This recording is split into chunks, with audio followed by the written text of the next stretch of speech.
विद्यार्थी मित्रों, आज हम पढ़ेंगे वज्र गुणन विधि। इसके पहले हमने पढ़ा होगा विस्थापन विधि के बारे में और पढ़ा होगा विलोपन विधि के बारे में।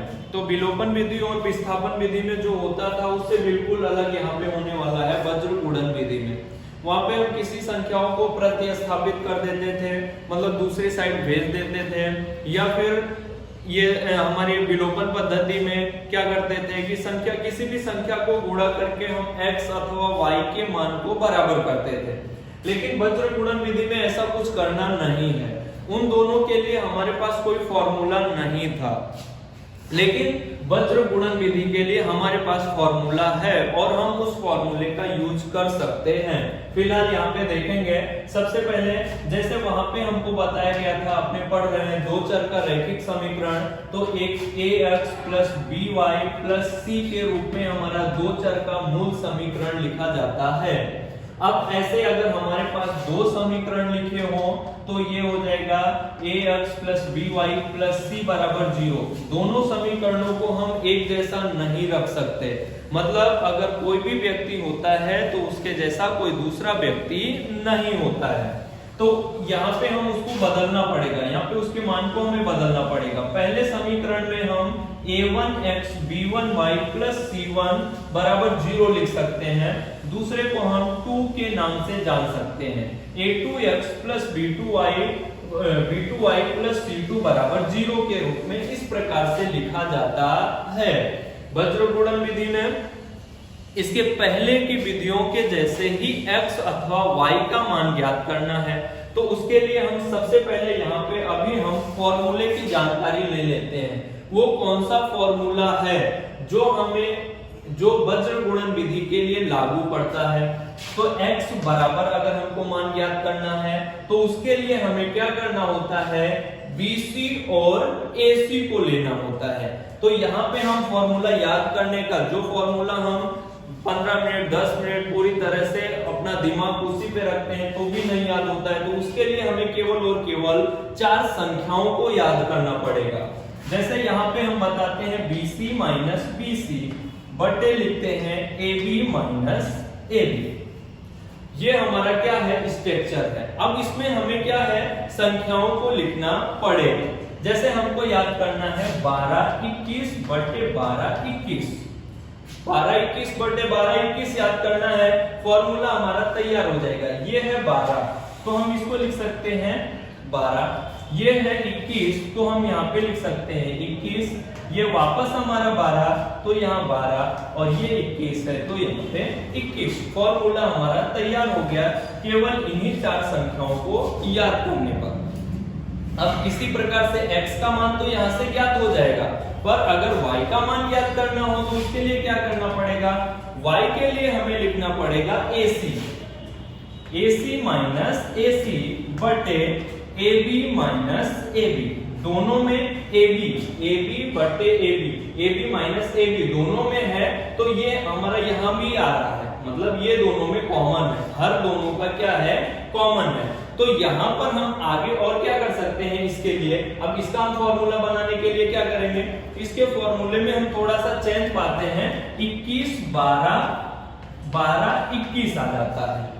क्या आता है, 21 12 और 12 21 आ जाता है। तो हम 21 लिखते हैं सबसे पहले, 21 हो गया मतलब 21, फिर 12 लिखना है, 12 लिख दिया, और इसके बाद हम यहाँ पे 12 21, ये हमारा फॉर्मूला तैयार हो गया वापस 4 संख्याओं को याद करने पर। और ये चारों 4 संख्याएं हमको बहुत आसानी से याद रह सकती हैं।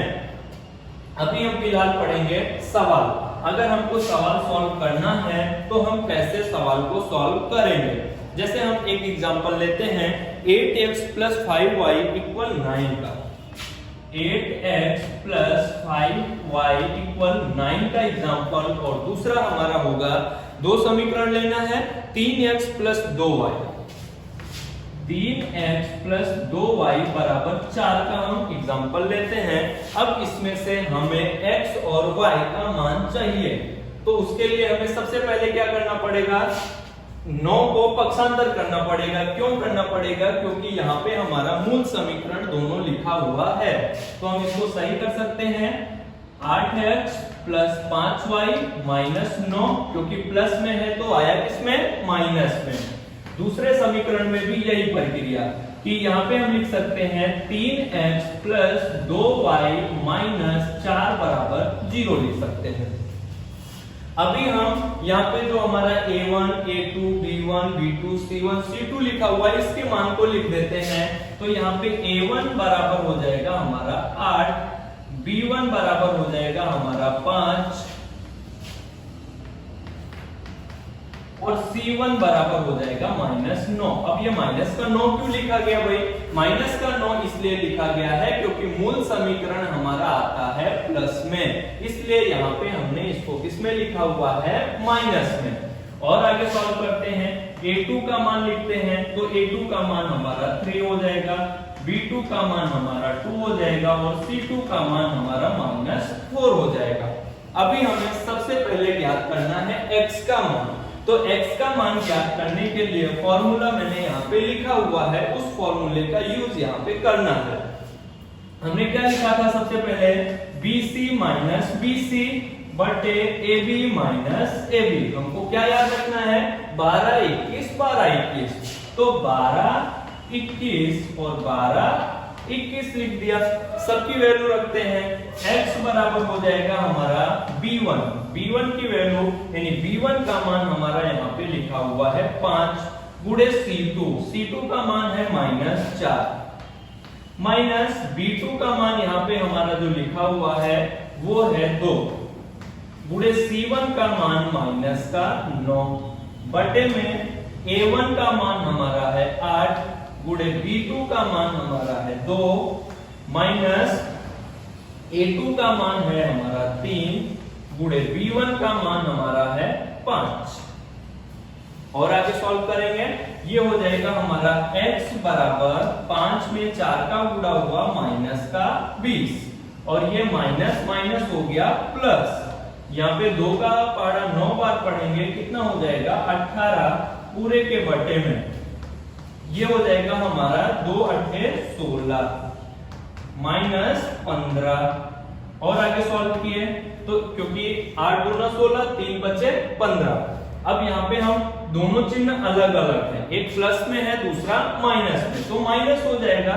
तो माइनस का 2 बटे लिखा जाएगा 16 में से 15 घट रहा है बचा 1, मतलब x का मान हमारा आ गया -2।